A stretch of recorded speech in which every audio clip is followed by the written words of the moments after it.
Bismillahirrahmanirrahim. Alhamdulillahilladzi hadana li hadza wa ma kunna linahtadiya laula an hadana Allah. Wa asyhadu an la ilaha illallah wahdahu la syarika lah iqraran bihi wa tauhidan. Wa asyhadu anna Muhammadan abduhu wa rasuluh sallallahu alaihi wa ala alihi wa ashabihi وسلم تسليما كثيرا وبعد فإن أصدق الحديث كتاب الله وخير الهدي هدي محمد صلى الله عليه وآله وسلم وشر الأمور محدثاتها وكل محدثة بدعة وكل بدعة ضلالة وكل ضلالة في النار. Ikhwati fillah, kita akan lanjutkan sebentar dengan membahas beberapa kewajiban istri kepada suami. Pertama, kewajiban istri kepada suami adalah mentaati seluruh perintah suami kecuali dalam hal yang maksiat.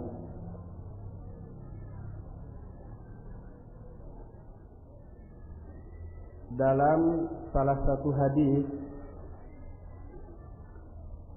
yang diriwayatkan oleh Imam Al-Hakim, lalu Al-Hakim mensahihkan hadis ini dan disepakati kesahihannya oleh Imam Az-Zahabi rahimahullah,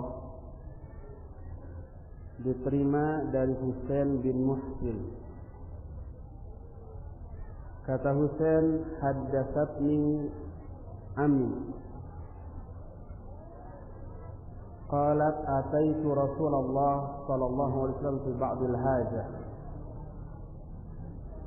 faqala ayyu hadhihi adatu bu'lin qultu na'am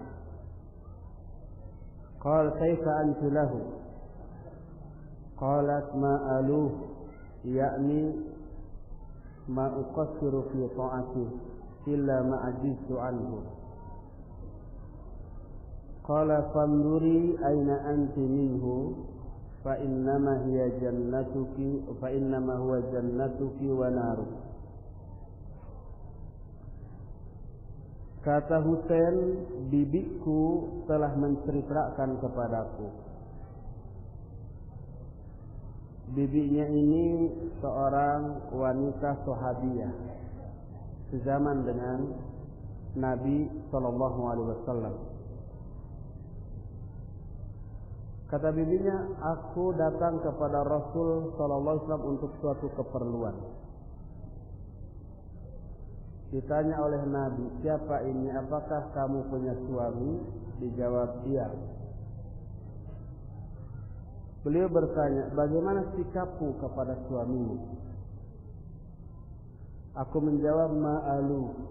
Makna ma'alu artinya, aku tidak pernah kurang dalam mentaati suamiku, kecuali dalam hal yang aku tidak mampu melakukan.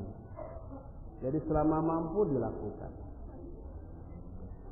Berkatalah Nabi SAW, perhatikan bagaimana sikapmu kepada suamimu, karena dia adalah surgamu atau nerakamu.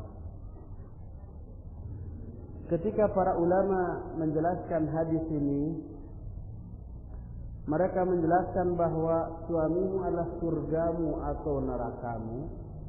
Maknanya, suamimu akan menjadi penyebab masuknya kamu ke dalam surga atau masukmu ke dalam neraka. Kalau kamu mentaatinya, kamu masuk surga. Kalau kamu tidak mentaatinya, kamu masuk neraka.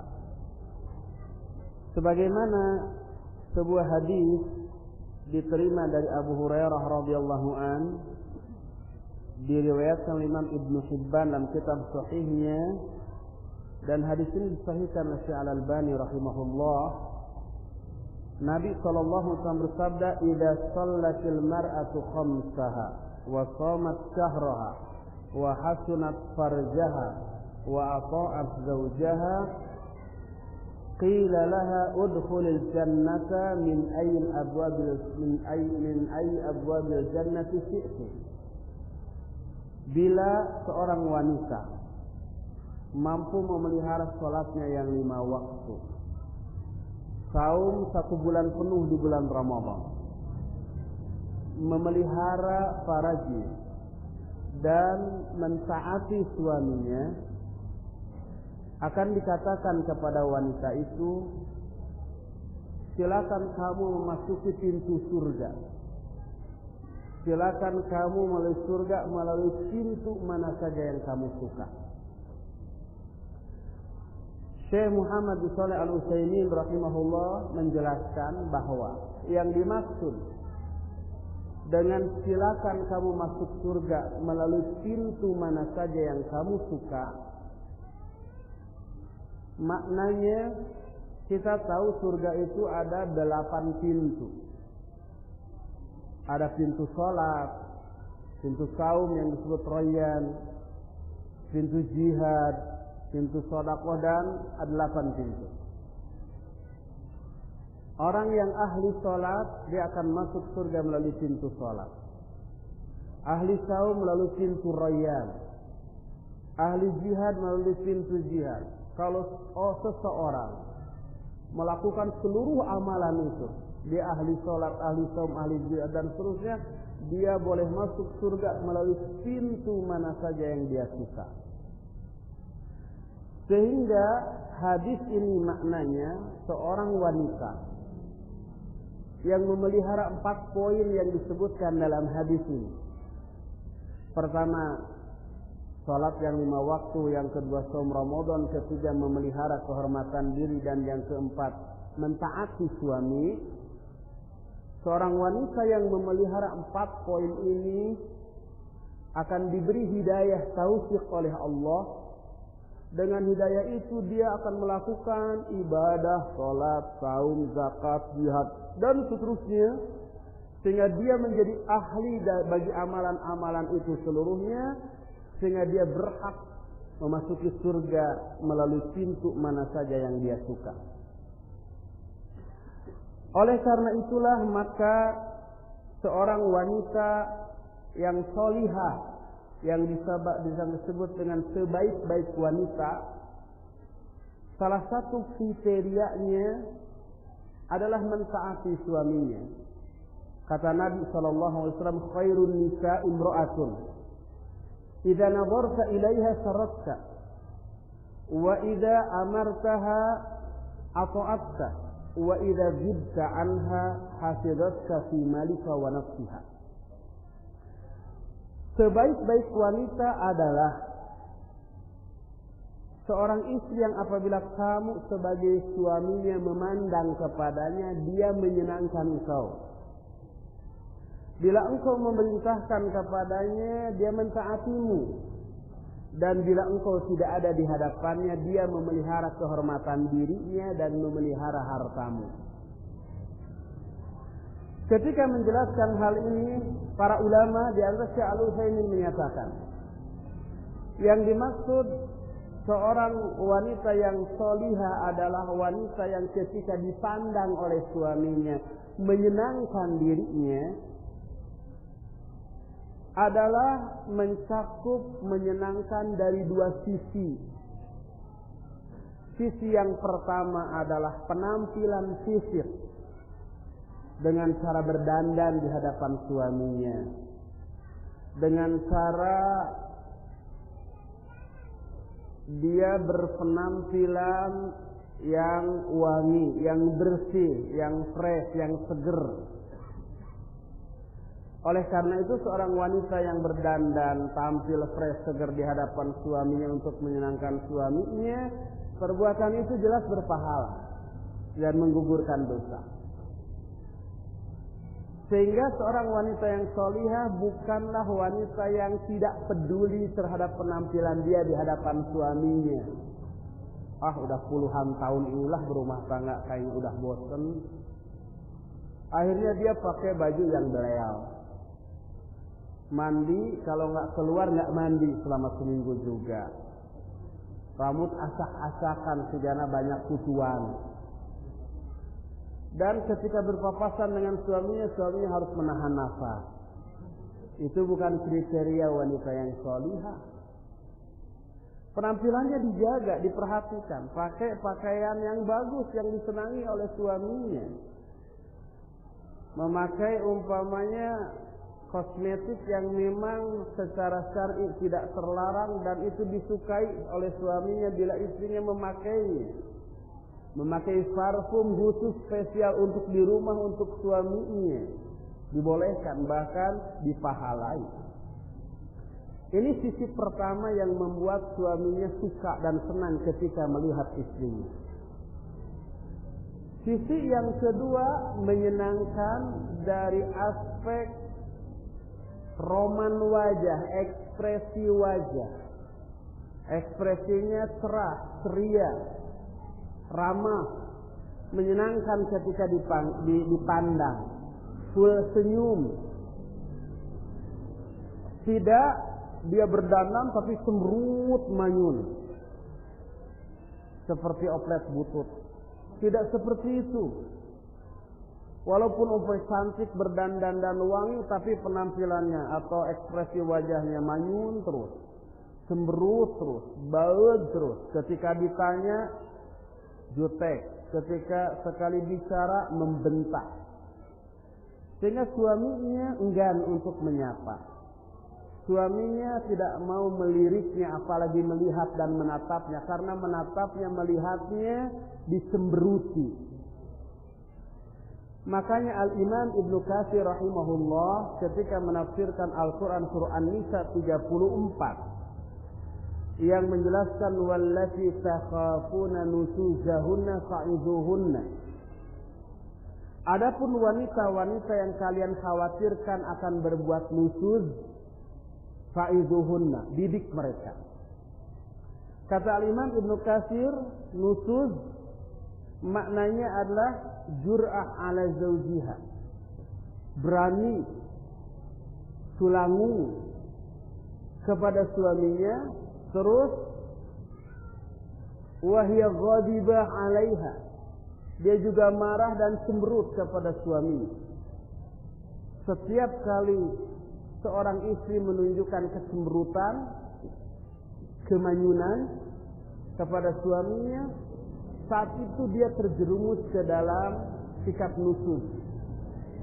Dan ketika itu suaminya memandang pasti menimbulkan kesumpekan, ketidaknyamanan pada diri suaminya. Dan itu bertentangan dengan hadis tentang kriteria wanita yang sholihah, idza nazarta ilaiha sarafta. Apabila kamu sebagai suaminya memandang kepadanya, dia menyenangkan engkau. Menyenangkan termasuk dari aspek ekspresi wajah wanita. Oleh karena itu seorang wanita yang sholihah adalah wanita yang selalu tersenyum ramah kepada suaminya. Selalu menampakkan keceriaan, kesenangan, kegembiraan dan kebahagiaan kepada suaminya. Itu wanita yang sholihah, yang apabila dipandang oleh suaminya menyenangkan. Sekali lagi catat akhwat, menyenangkan dari dua sisi yang tadi. Sisi yang pertama penampilan fisik, dengan berpenampilan secantik mungkin, sefresh mungkin, sesegar mungkin, seharum mungkin. Dan yang kedua dari sisi ekspresi wajah atau roman muka. Tunjukkan senyum yang sesering mungkin, keramah tamahan dan keceriaan di hadapan suami. Begitu suaminya melihat, dia senang dari dua sisi. Sisi pertama istrinya tampil fresh dan segar. Sisi yang kedua ekspresi wajah istri juga ramah dan menyenangkan. Ini adalah salah satu yang harus dijaga oleh setiap istri di hadapan suami. Kalau dia menginginkan terkena dengan hadis itu, yaitu dianggap sebaik-baik wanita. Jadi yang pertama sebaik-baik wanita lah apabila dipandang menyenangkan. Yang kedua apabila diperintahkan dia taat. Dan apabila suaminya tidak ada di hadapannya, dia memelihara kehormatan dirinya dan memelihara harta suaminya. Dari sini kita mengatakan wajib setiap istri taat kepada suami selama suami tidak memerintahkan hal yang dilarang oleh Allah dan Rasulnya. Ketika suami memerintahkan hal yang dilarang, maka tidak boleh mematuhi suami dalam perkara itu. Nabi SAW bersabda dalam salah satu hadis yang diterima dari Abdullah bin Umar radhiyallahu anhuma, dikeluarkan oleh Imam Al-Bukhari dan Imam Muslim dalam dua kitab sahihnya. Kata Nabi SAW, "Alal mar'il muslim as-sam'u was-tha'ah fi ma ahabba wa kariha illa ay yu'mara bi ma'siyatin. Fa in umira bi ma'siyatin fala sam'a wala tha'ah." Kata Nabi SAW, setiap muslim berkewajiban mendengar dan taat, baik dalam hal yang dia sukai atau yang tidak dia sukai. Umpamanya istri diperintah oleh suami, perintah itu tidak disukai oleh istri karena melelahkan umpamanya. Kata istrinya, tolong pijitin punggung saya, jangan lama-lama 2 jam saja. Itu melelahkan dan tidak disukai. Tapi itu bukan hal maksiat, maka wajib taat. Kata suaminya, coba belikan nih beras 2 karung mas panggul sendiri. Tapi itu tidak mampu ya. Selama mampu dan bukan maksiat, walaupun tidak disukai, wajib taat. Kecuali apabila dia diperintahkan untuk maksiat, maka ketika diperintahkan untuk maksiat tidak boleh mendengar dan tidak boleh taat.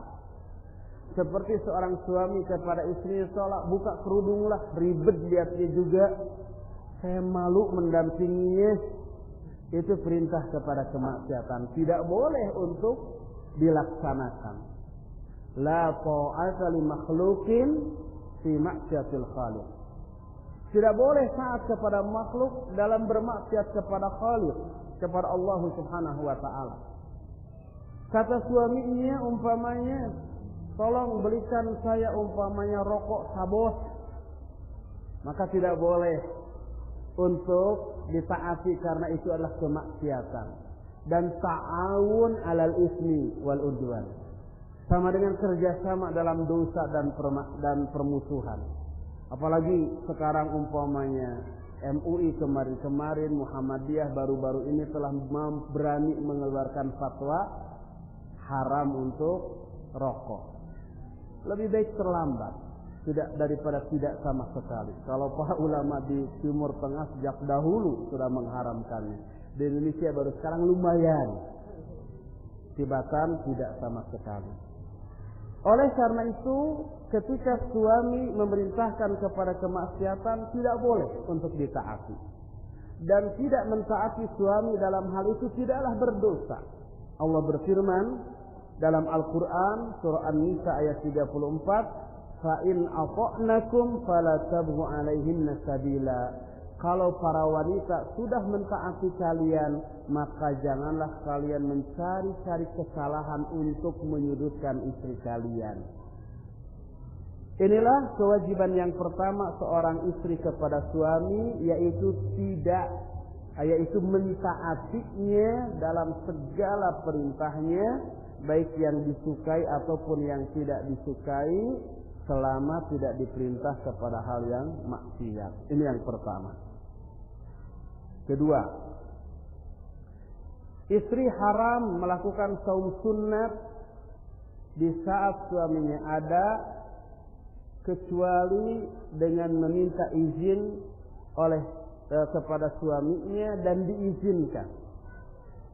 Kalau tidak diizinkan untuk saum, haram bagi wanita itu melakukan saum sunnah. Rasul SAW bersabda, "La yahillu lil mar'ati an tasuma wa zawjuha syahidun illa bi'izni ghaira Ramadan." Tidaklah halal bagi seorang wanita untuk saum, maksudnya saum sunnah, padahal suaminya ada, kecuali dengan izinnya. selain saum Ramadan. Adapun kalau saum Ramadan walaupun dilarang oleh suami, jangan. Kita kan pengantin baru, jangan saum umpamanya. Maka jangan diikuti, jangan ditaati. Maka haram bagi si istri mentaati suaminya ketika Ramadan. Tapi selain Ramadan wajib mentaati suami. Kata suami, ini saya Senin nih, liburnya di rumah. Hari-hari biasa saya berangkat keluar umpamanya. Jadi tolong jangan saum hari Senin ini. Maka tidak boleh saum. Kalau saum dia bukan berpahala tapi berdosa. Berkata Al-Hafidh Imam Ibnu Hajar Al-Asqalani rahimahullah. Kata Imam Ibnu Hajar, qala An-Nawawi, berkata Imam An-Nawawi, wa sababu hadha tahrim anna lizawji haqqal istimta' biha fi kulli waqtin wa haqquhu wajibun 'ala al-fawri la yafutu bi tatawu' wa la biwajib 'ala tarahi wa innama lam yajuz laha as-sawm bi ghairi idni wa idza arada al-istimta' biha jaza wa yufsidu sawmaha li'anna al-'adah anna al-muslim yahabu intikaha as-sawm bil ifsad wala shakk. Kata Imam An-Nawawi, sebab diharamkannya hal ini adalah karena suami memiliki hak untuk senang-senang dengan istrinya di setiap waktu. Dan hak suami wajib ditunaikan oleh istri secara langsung saat itu juga ketika dibutuhkan. Tidak boleh diselingi dengan ibadah atau aktivitas apapun. Saum aja umpamanya istrinya menyatakan, sekarang tanggung saum nanti aja ba'da maghrib umpamanya. Nggak boleh. Padahal saum adalah ibadah. Terlebih apabila diselingi dengan yang lain, dengan mengatakan tanggung lagi masak, nantilah setengah jam lagi. Tidak boleh. Walaupun masak ibadah, tapi kadar ibadah masak jauh di bawah kadar ibadah saum. Tidak boleh umpamanya juga si istri beralasan nanti sebentar lagi nyuci. Tidak boleh. Harus seketika itu dibutuhkan oleh suami, seketika itu juga dipenuhi. Dan hak suami untuk bersenang-senang dengan istri bila dilaksanakan mengakibatkan batal saumnya. Oleh karena itulah maka kewajiban seorang istri kepada suami yang harus melayani setiap saat kadarnya lebih besar daripada nilai ibadah saum sunnah yang dilakukan. Dan yang sunnah tidak boleh mengalahkan yang wajib. Kecuali apabila suaminya tidak ada di rumah, sedang safar umpamanya. Dia sedang keluar kota untuk keperluan apapun. Maka boleh melakukan saum tanpa izin dari suami tersebut.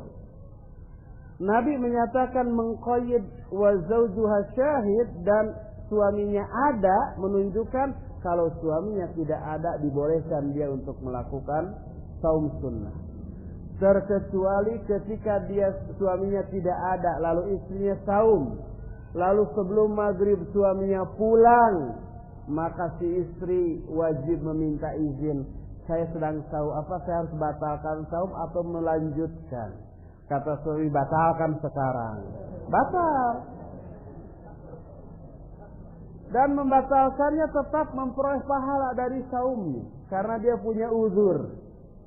Setiap ibadah yang biasa dilakukan oleh seseorang secara rutin, lalu suatu saat tidak bisa dilakukan karena ada uzur, pahala dari amal ibadah itu tetap dia peroleh sekalipun ibadahnya tidak jadi dilakukan.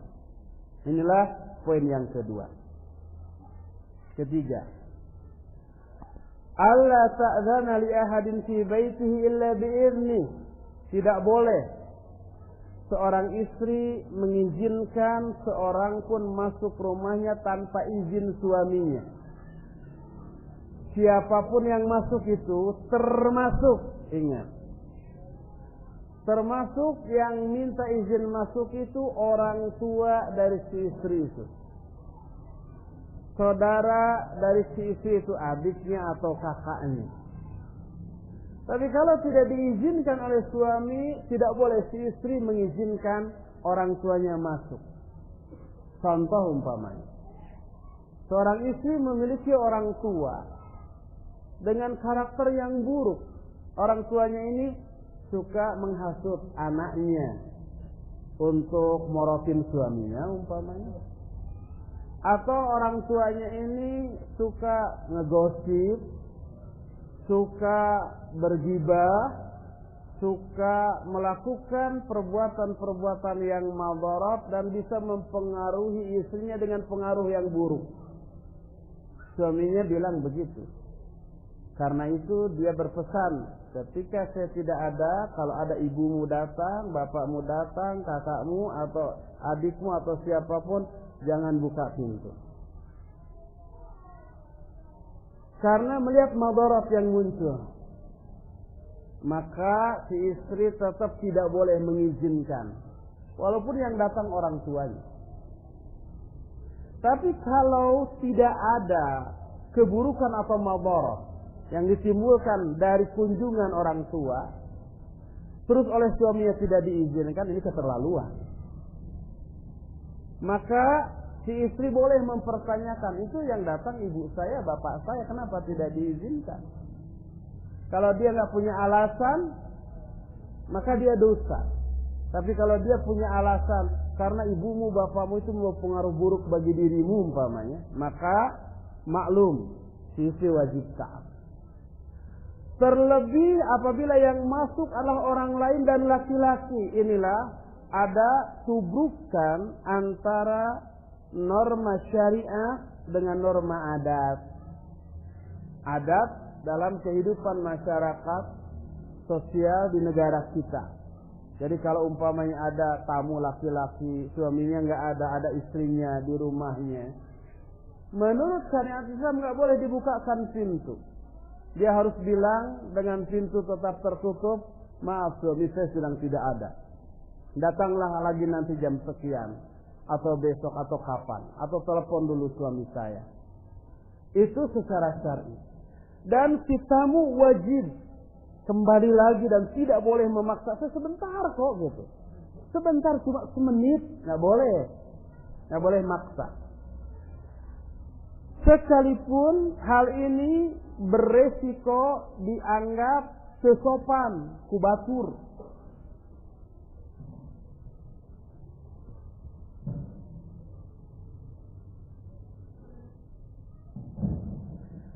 Dianggap menurut norma yang berlaku di masyarakat itu, wah ini tidak beradab. Ada tubrukan. Kalau terjadi tubrukan seperti itu, tetap yang kita dahulukan adalah aturan syariat. Lebih baik sedikit karat kubatur asal dipikari doku Allah daripada sebaliknya.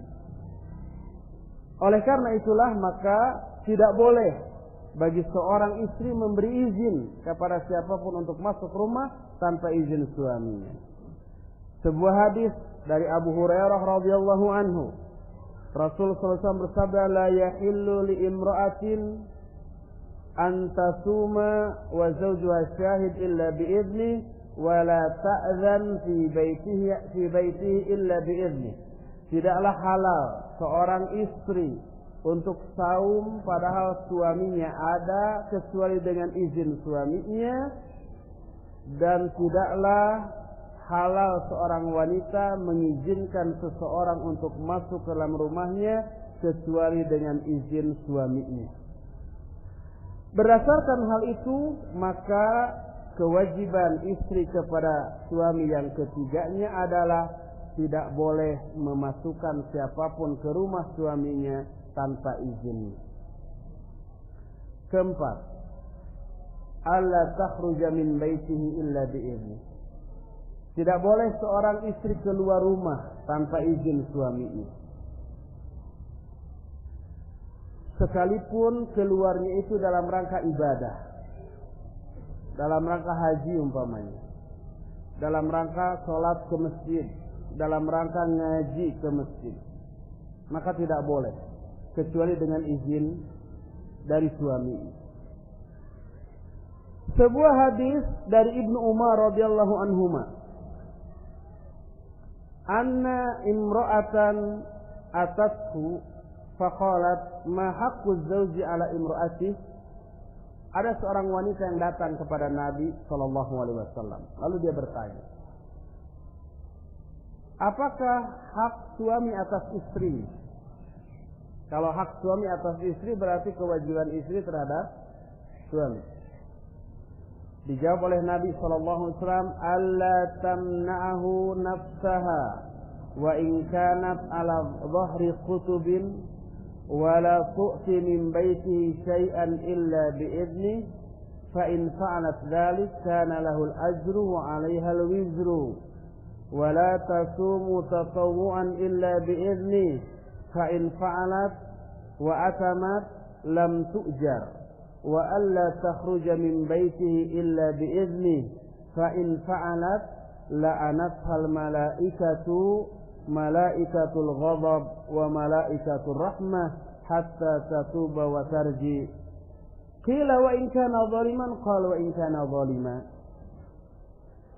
Kata Rasulullah SAW, janganlah seorang wanita menolak keinginan suaminya sekalipun suaminya mengajaknya di atas punggung seekor binatang tunggangan.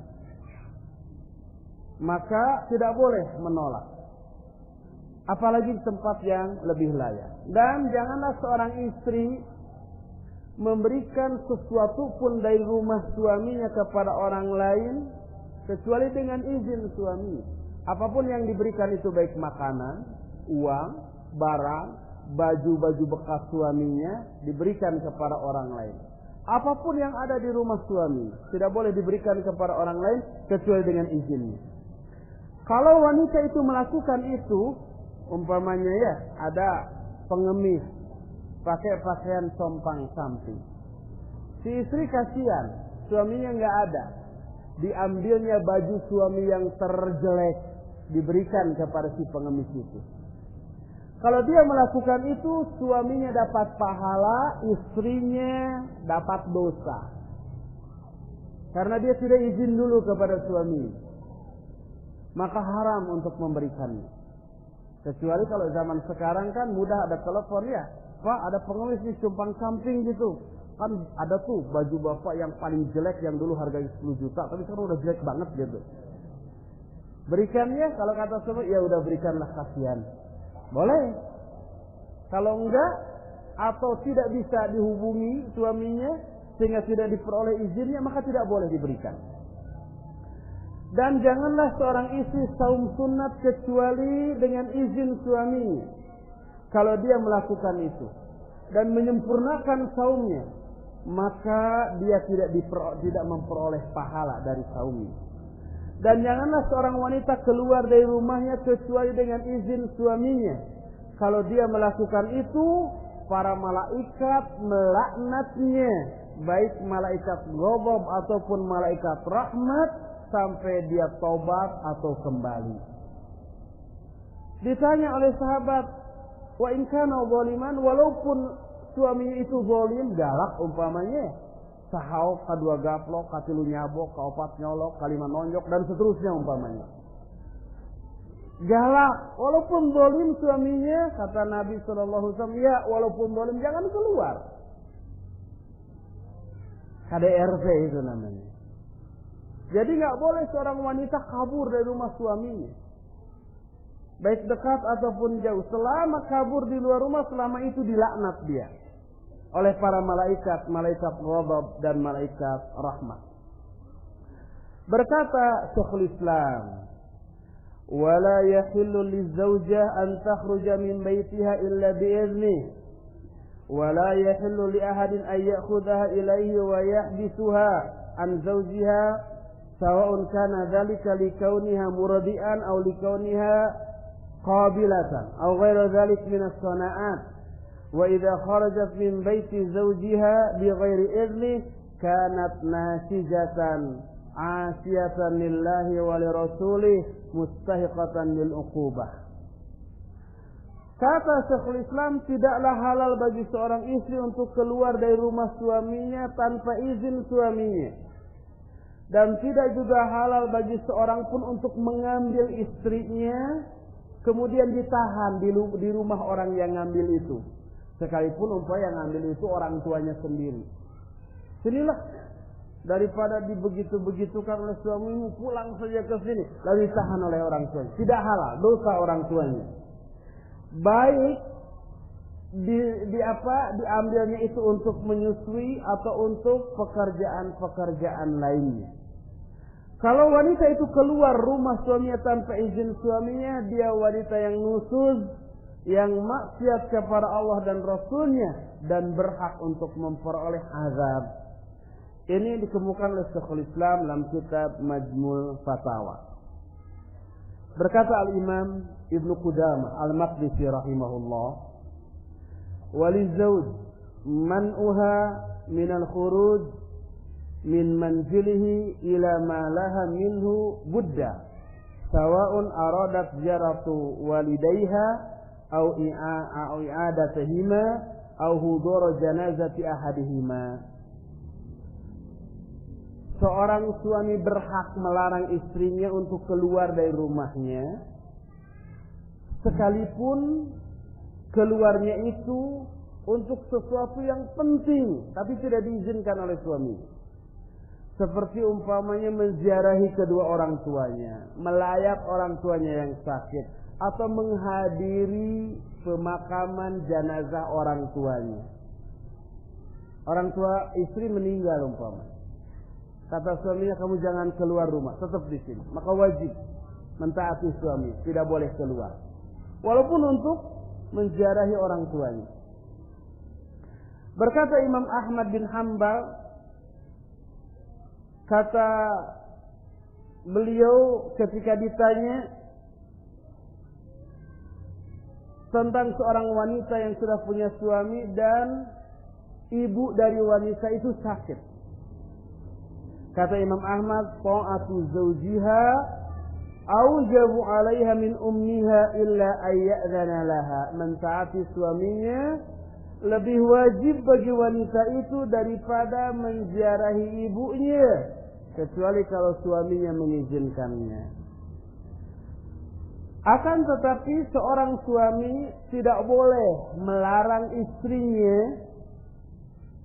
untuk pergi ke masjid atau melakukan kegiatan-kegiatan yang penting yang tidak melanggar syariat dan mesti dilakukan oleh seorang istri. Umpamanya istrinya mau sholat di masjid atau kajian di masjid dan tidak ada alasan suaminya untuk melarang. Kewajiban di rumah sudah selesai umpamanya, di jalan aman, di masjid juga aman dan bermanfaat, maka tidak boleh dilarang. Kata Nabi SAW, "Idza sta'dzanat imra'atu ahadikum ilal masjid fala yamna'ha." Bila salah seorang istri kalian minta izin untuk pergi ke masjid, maka janganlah dilarang. Ini yang pertama. Kedua, la tamna'u ima Allah masajid Allah. Janganlah kalian melarang para wanita untuk pergi ke masjid Allah.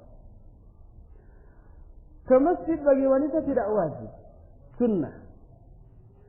Oleh karena itu apabila ada ibunya sakit atau meninggal, lalu istrinya si wanita itu mau menziarahi ibunya yang sakit atau meninggal sebagai bukti berbuat baik kepada orang tua, lebih wajib daripada sekedar datang ke masjid. Kalau datang ke masjid saja tidak boleh dilarang oleh suaminya bila tidak ada uzur, terlebih menengok ibunya yang sakit atau ibunya yang meninggal, maka suami tidak boleh melarang istrinya untuk keluar. Kalau dia melarang tanpa uzur, dosa suaminya. Tapi kalau toh dia melarang walaupun tanpa uzur, si istri wajib taat kepada suaminya seperti itu. Dan dosa yang nanggung adalah tadi suaminya. Oleh karena itulah maka kewajiban untuk tidak keluar rumah tanpa izin suaminya merupakan sebuah kewajiban yang ditekankan Siapa yang melaksanakannya dia berpahala, dan siapa yang melanggarnya maka istri itu berdosa. Kelima, an tahfadhahu fi dinihi wa irdih. Seorang istri berkewajiban memelihara agama dan kehormatan suaminya.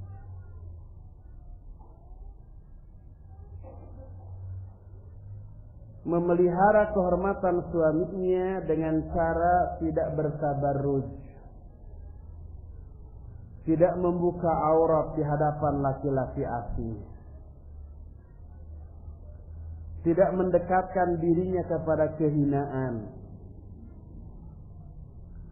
Sebuah hadis dari Aisyah radhiyallahu anha, Nabi SAW bersabda, ayyuma imra'atin wada'at thiyabaha fi ghairi baiti zawjiha faqad hatakat satraha bainaha wa bain Allah azza wa jalla. Wanita yang mana saja yang menanggalkan pakaiannya di luar rumah suaminya, berarti dia telah merobek hijab antara dia dengan Allah azza wa jalla. Hadis ini diriwayatkan oleh Imam Ahmad dan Imam Al-Hakim. Dan makna hadis ini selaras dengan ayat dalam surah An-Nisa ayat 34, fas-salihatu qanitatun hafizatun bil ghaibi ma hafizallah. Wanita-wanita yang salihah adalah yang qanitat. Qanitat itu taat kepada Allah, Rasulnya dan suaminya. Hafizatun lil ghaib, dan memelihara diri di saat suaminya tidak ada. Berkata Imam As-Sudi yang dikutip oleh Imam Ibnu Katsir ketika menafsirkan ayat ini, hafizatun lil ghaib ay tahfazu zawjaha fi ghaibatihi fi nafsiha wa mali. Makna hafizatun lil ghaib, istri itu memelihara suaminya ketika suaminya tidak ada, baik yang dipelihara itu harga diri dari suaminya melalui kehormatan istrinya, dan memelihara juga harta dari suaminya.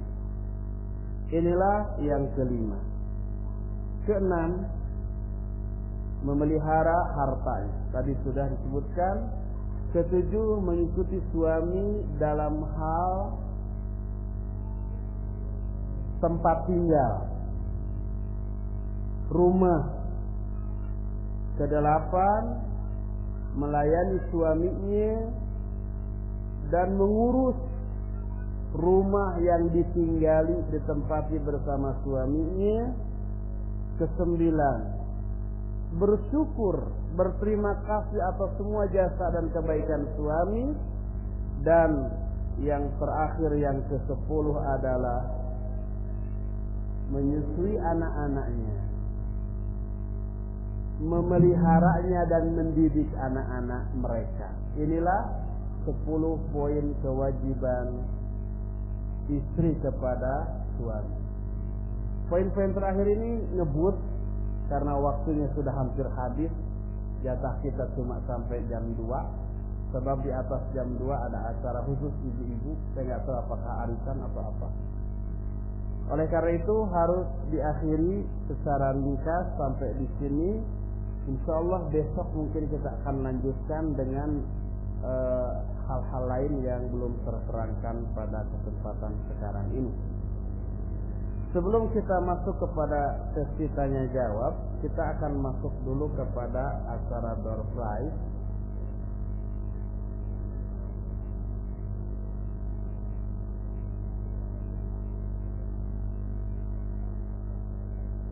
Ini hadiahnya nih. Ini untuk 1 orang. Nah, pertanyaan susah. Hadiahnya berupa ada teh rosel, teh merah ya yang menyegarkan, dan 5 botol minuman herbal semuanya. Ini semuanya obat kuat. Minimal ini obat haus. Ada habbatus sauda, ada extra virgin olive oil. Untuk apa? Ada madu hutan Riau, dan ada yang lain-lain. Ini cuma satu pertanyaan dengan hadiah yang cukup menggiurkan, 5 botol dan 1 teh rosel. Oleh karena itu pertanyaannya juga harus agak susah katanya, ya. Siapa yang menghadiah? Tung. Siapa lagi? Nggak ada tuh. Ada berapa ratus orang di sini? 1, 2. Siapa lagi? 3, 4. Sudah. Siapa lagi? Hafiz. Tadi belum kan? Iya. Hafiz, kalau mau hadiah ini jawab dulu pertanyaan saya. Pertanyaannya agak susah karena hadiahnya besar, mahal.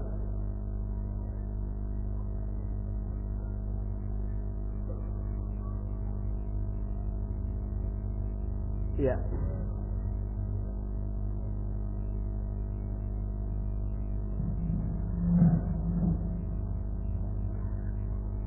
Pertanyaan yang akan saya ajukan adalah,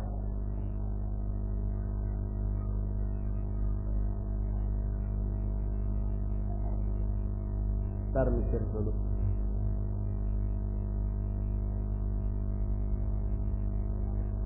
Sebutkan 1, 2, 3, 4, 5, 6. Karena hadiahnya 6 buah. Jangan ada yang kurang satupun. 6. Kewajiban istri kepada suami dari 10 poin yang tadi jelaskan. Jangan ada yang kurang. 1. Jangan dibaca. Jangan nyontek. Harus ingat. 1. 2. 3. 4. 5. 6. Barakallahu fiikum. Iya. Selesai sudah. Kita masuk ke pertanyaan. Sebaiknya jangan ada lagi yang bertanya, karena yang tadi juga tersisa numpuk. Sebagian masih disembunyikan oleh panitia. Ada pertanyaan dari Nur di Singapura yang mengikuti kajian ini lewat Paltalk internet. Seorang istri sejak kematian suami telah menjadi murung, tidak pede, dan sering merasa tidak disukai teman-teman wanita lain. Apa nasihat Ustaz mengenai wanita ini? Pertama, diselidiki dulu kenapa tidak pede dan murungnya. Apakah karena statusnya sebagai janda? Itu yang pertama. Yang kedua, setelah mengetahui penyebabnya kenapa murung dan tidak pede, barulah nanti diobati dari sisi itu. Kalau dia murung dan tidak pede karena merasa menjadi janda, lalu janda itu dicurigai, khawatir menggoda suami dari wanita-wanita temannya, gitu ya. Nanti suaminya kepincut, akhirnya tidak disukai, dicurigai atau dikhawatirkan. Kalau itu yang menjadi penyebabnya, maka jaga sikap, jaga ucapan, jaga juga pergaulan. Tidak semata-mata mereka mencurigai kita kalau kita tidak genit, kalau kita memang tidak mengerling-ngerling kepada laki-laki umpamanya. Perbaiki sikap, jaga kehormatan, maka insya Allah wanita-wanita lain karena kebaikan akhlak kita tidak akan securiga itu. Tadi saya di awal sudah katakan, setiap akhlak yang baik mengandung simpati orang kepada kita. Orang menjadi suka, senang, dan simpati kepada kita. Itu yang pertama. Kedua, kalau memang status janda begitu madarat, segeralah menikah kembali. Cari jodoh. baik bisa meminta bantuan kawan-kawan, atau tidak dianggap aib secara syar'i bila dia menawarkan diri kepada laki-laki tertentu yang kita anggap bagus agamanya, bisa membimbing kita, bisa mengarahkan kita, dan bisa melangkah bersama kita menuju ke arah yang lebih baik. Jangan sungkan umpamanya, fulan, ya akhi, saya mau menikah. Dalam pandangan saya akhi ini baik, saya sudah istikharah. Jawabannya mantap ke akhi. Bila akhi berkenan, tolong lamar saya, nikahi saya. Ya apa-apa seperti itu. Dan itu tidak aib. Seorang wanita pernah menyodorkan diri kepada Rasul Sallallahu Alaihi Wasallam. Cuma bedanya kalau Nabi mau menikahinya, beliau boleh menikahinya tanpa mahar. Selain beliau harus dengan mahar. Kata Allah dalam Al-Quran, khalisatan laka min dunil mu'minin. Ini khusus berlaku bagimu, tapi tidak berlaku bagi mukmin yang lain. Jadi kalau Nabi mau menikahinya boleh dinikahi tanpa mahar, kalau yang lain tetap harus pakai mahar. Kalau ada seorang wanita yang menawarkan diri untuk dinikah. Itu saja saran saya, wallahu a'lam. Bagaimana bila seorang suami tidak menafkahi istrinya selama 15 tahun? Wow. Dan istrinya minta cerai dan sang suami tidak mau menceraikannya dengan alasan perceraian tidak diridhoi. Dan apabila diceraikan, anak-anak tidak boleh ada yang dibawa oleh si istri. Bagaimana sikap kita terhadap suami yang seperti ini? Jadi selama 15 tahun makannya gimana? Apakah istri yang menafkahi suami gitu ya?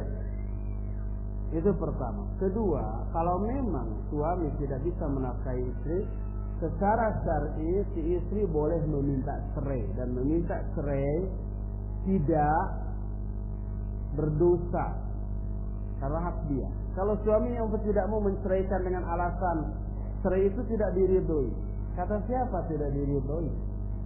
Syariat membolehkan seorang wanita minta cerai kalau ada uzur syar'i, seperti tidak dinafkahi umpamanya. Itu kena dengan peribahasa dalam bahasa Sunda, dikungkung ke diawur, disangkang ke diparaban. Dikungkung ke diawur itu artinya dikungkung itu di kurungan, tapi ke diawur kalau hayam di parabana ke diawur tak kophakan, gitu kan, hayam ya sama. Disangkang itu diikat, tapi ke diparaban tidak dikasih makan, itu dikungkung ke diawur, disangkang ke diparaban. Dinikahi tapi tidak dinafkahi. Kalau kepada ayam saja itu orang zalim, dikungkung ke diawur, disangkang ke diparabannya. Apalagi kepada bukan ayam ini, perempuan, wanita, manusia, dosa dia.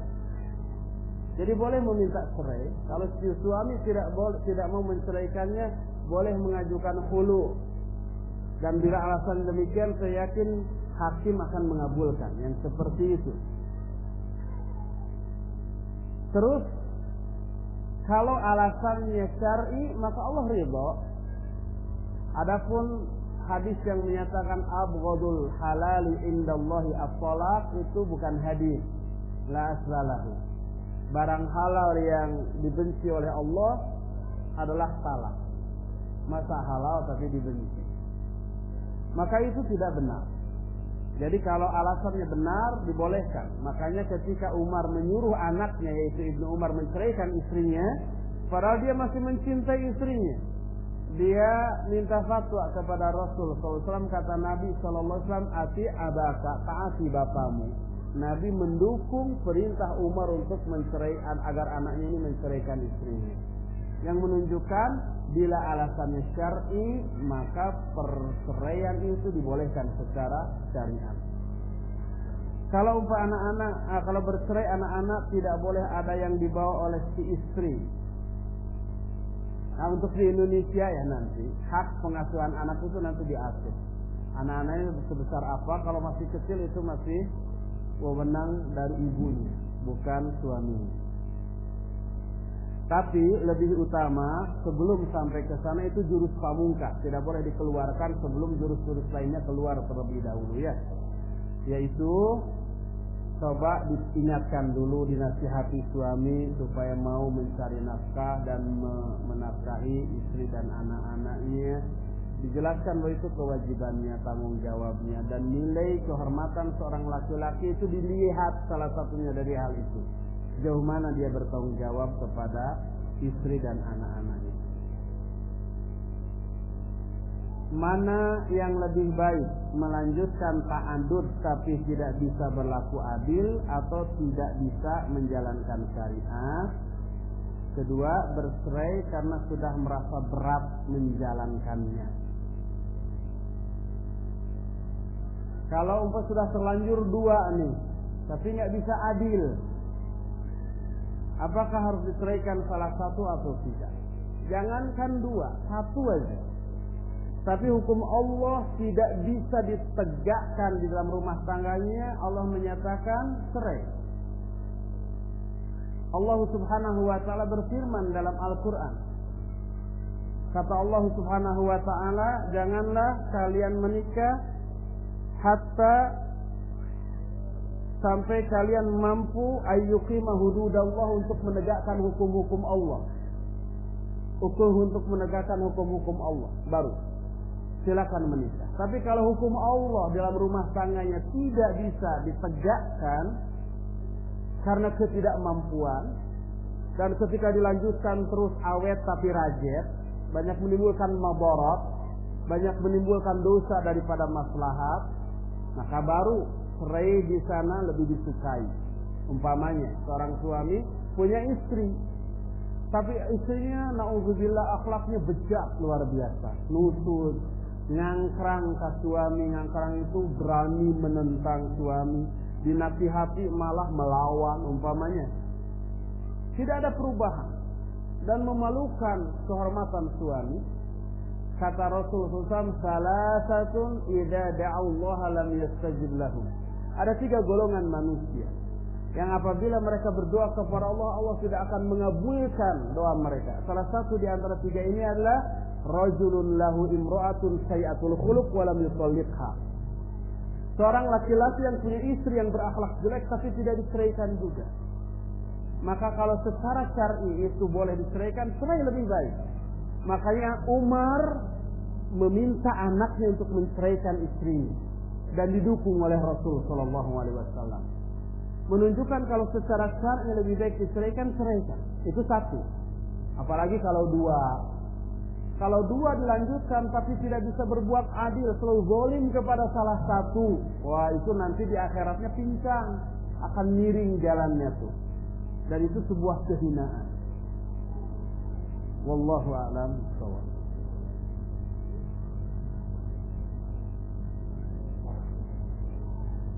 Selektiflah kalian dalam memilih ibu dari anak-anak kalian. Karena para istri akan melahirkan anak yang mirip, yang mimik kemiripan dan saudara-saudari dari istri kalian. Hadis riwayat Ibnu Majah. Mohon penjelasan tentang hadis tersebut. Ya, hadis ini yang ditanyakan insya Allah akan dibahas besok ketika membahas tentang kewajiban kepada anak. Sebab salah satu di antara hak anak terhadap bapaknya, ini hak anak. Hak anak harus ditunaikan jauh sebelum anak itu lahir, bahkan dari sebelum menikah. Salah satu hak anak adalah memilihkan calon ibu dari ibu yang solihah, dari wanita yang solihah. Itu hak anak loh. Sebab anak nanti kan akan dididik oleh siapa? Oleh ibunya. Si anak juga akan membawa gen pembawaan dari ibunya. Kalau sembarang memilih, nanti gennya menurun, kemudian ketika membina dan mendidiknya juga nggak bagus, diarahkannya kepada arah yang salah. Berarti hak anak tidak ditunaikan. Makanya salah satu di antara hak anak adalah seorang ayah harus memilihkan calon ibu dari anak-anaknya dari golongan orang wanita-wanita yang solihah. Bukan hanya yang cantik tapi solihah loh. Makanya para ulama berdasarkan hadis itu nanti memilih calon istri yang solihah termasuk salah satu hak anak-anak kita nanti. Anaknya belum lahir ya, haknya sudah harus ditunaikan jauh sebelum anak itu lahir, yaitu memilih calon ibu bagi anak-anak kita kelak. Nanti itu akan lebih jauh dijelaskan besok insyaallah. Lebih utama mana, menghajikan orang tua dahulu atau berhaji dengan membawa istri terlebih dahulu? Berhaji dulu untuk dirinya, karena itu wajib ain. Dan istrinya yang menjadi tanggung jawabnya, itu terlebih dahulu. Apa nasihat Ustaz untuk pasangan suami istri yang berbeda manhaj sehingga menyebabkan hak dan kewajibannya tidak terpenuhi? Ya, kalau ini sudah terjadi, apa boleh buat, harus disamakan manhajnya, tapi penyamaannya ke arah yang benar, manhaj yang benar. Jangan sampai seorang suami daripada ribet-ribet udah aja ikut manhaj istrinya yang kacau umpama. Manhaj sufi ikut sajalah geleng-geleng kepala. Sama manhajnya. Itu enggak. Kelurusan dari pemahaman kita terhadap agama dan aplikasinya itu nomor satu daripada keharmonisan dengan istri.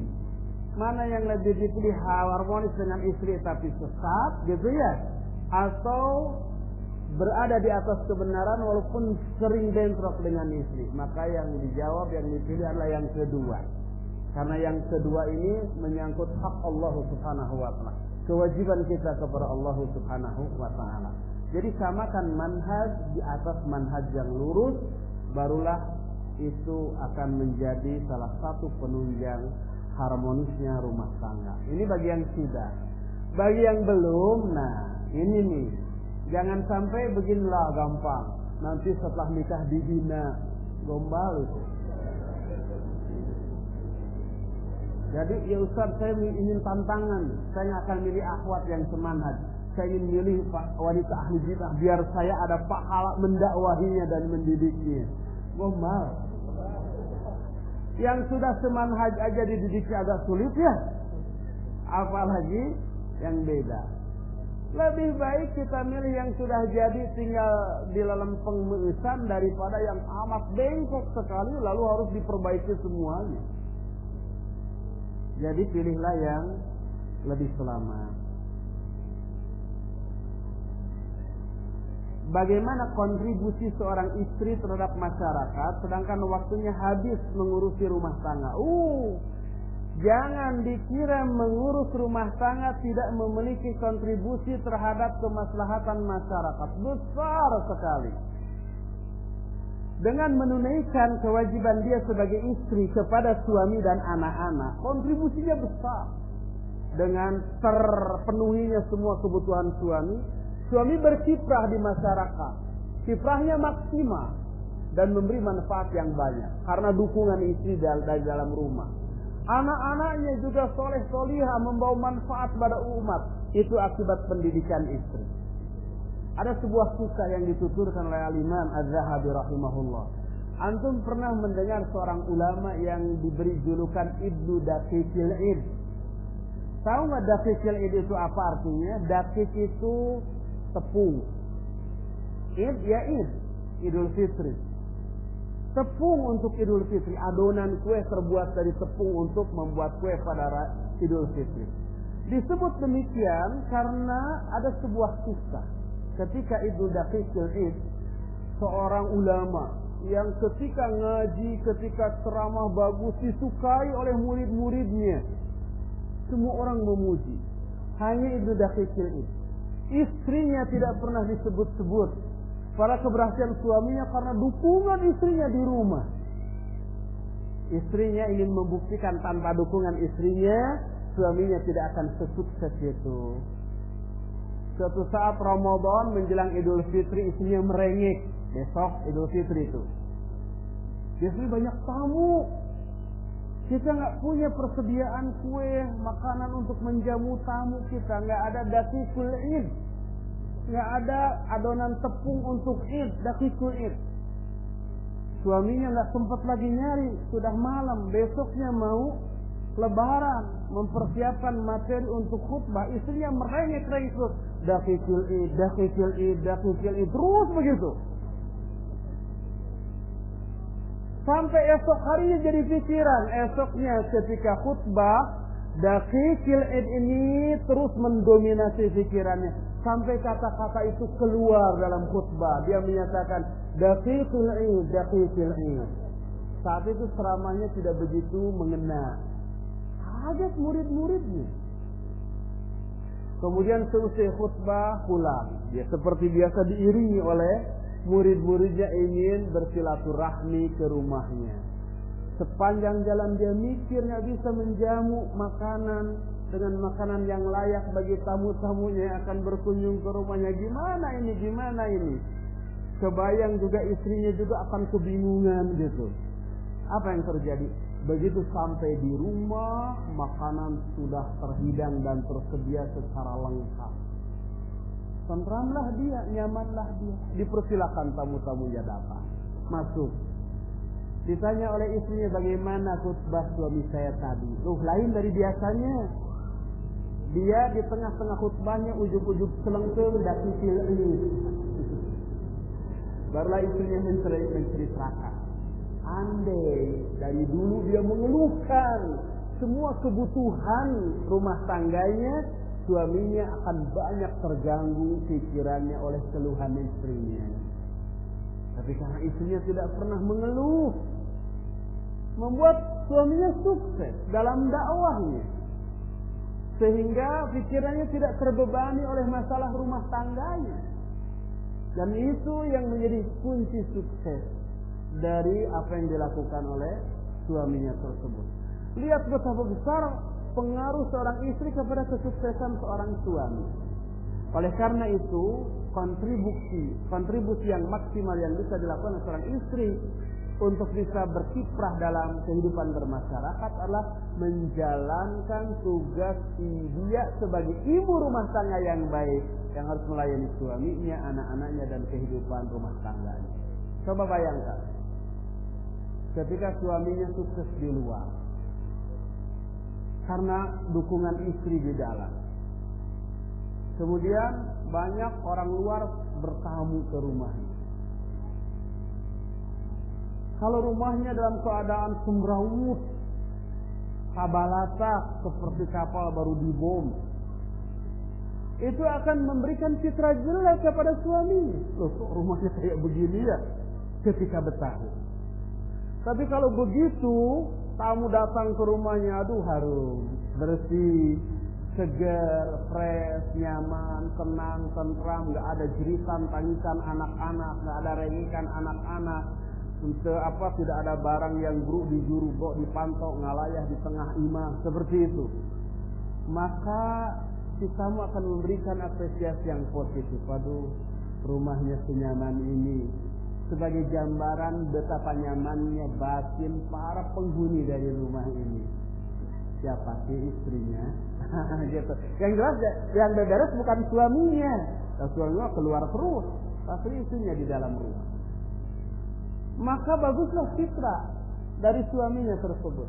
Dan itu adalah peran dari seorang istri. Jadi betapa besar kontribusi seorang istri dalam kehidupan bermasyarakat.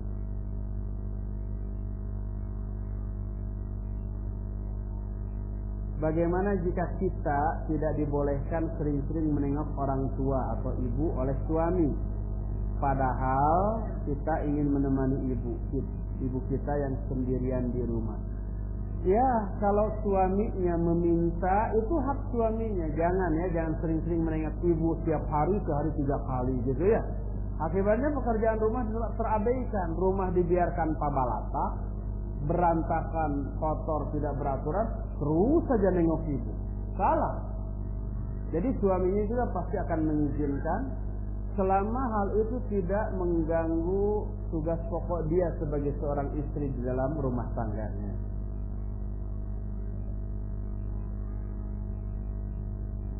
Apakah iman saya lemah jika saya lebih suka menikah jika saya sudah mapan padahal saya sudah dewasa?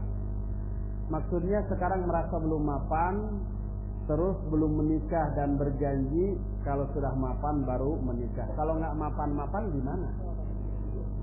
Nggak akan nikah-nikah. Lihat kondisi. Kalau kondisi sudah berada pada posisi wajib nikah, kalau tidak nikah umpamanya khawatir terjerumus ke dalam maksiat, maka nikahlah walaupun belum mapan. Karena hadis yang menyatakan man istata'a minkumul ba'a falyatazawwaj, siapa di antara kamu yang sudah punya kemampuan menikah, hendaklah menikah. Yang dimaksud kemampuan di sana para ulama menyatakan al-istita'atu fil waqti, kemampuan seksual, bukan kemampuan finansial.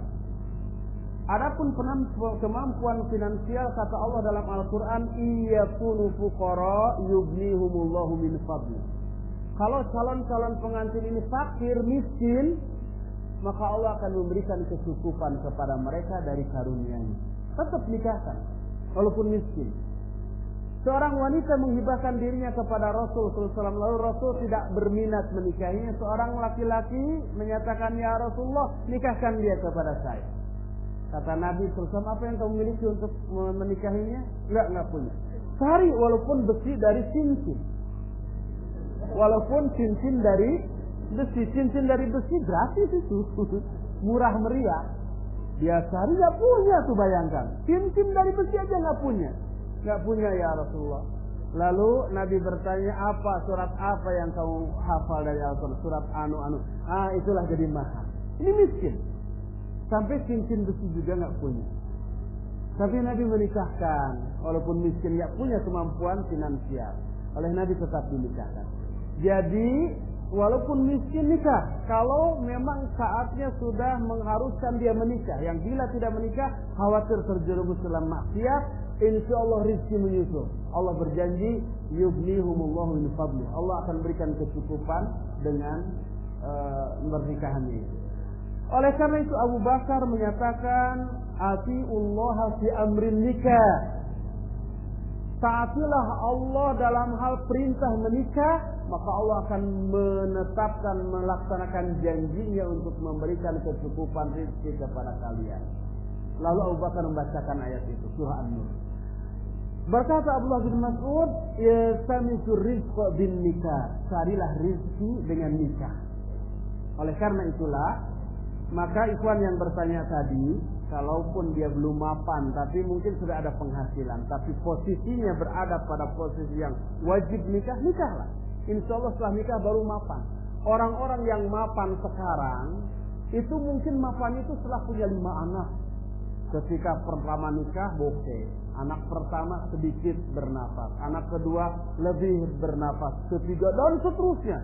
Setelah anaknya banyak, baru mapan. Baru dia punya rumah, baru punya, dan seterusnya. Kalau nunggu mapan dulu sampai kakek-kakek nggak akan mapan. Wallahu a'lam bishawab. Ya, waktu yang kita miliki sudah habis dan pertanyaan masih puluhan kertas numpuk dengan isi puluhan pertanyaan juga. Insya Allah kita akan lanjutkan besok. Bagi pertanyaan yang belum terbahas, besok ditanyakan kembali ya. Subhanakallahumma bihamdik asyhadu an la ilaha illa anta astaghfiruka wa atubu ilaik. Walhamdulillahirabbil alamin. Wassalamualaikum warahmatullahi wabarakatuh.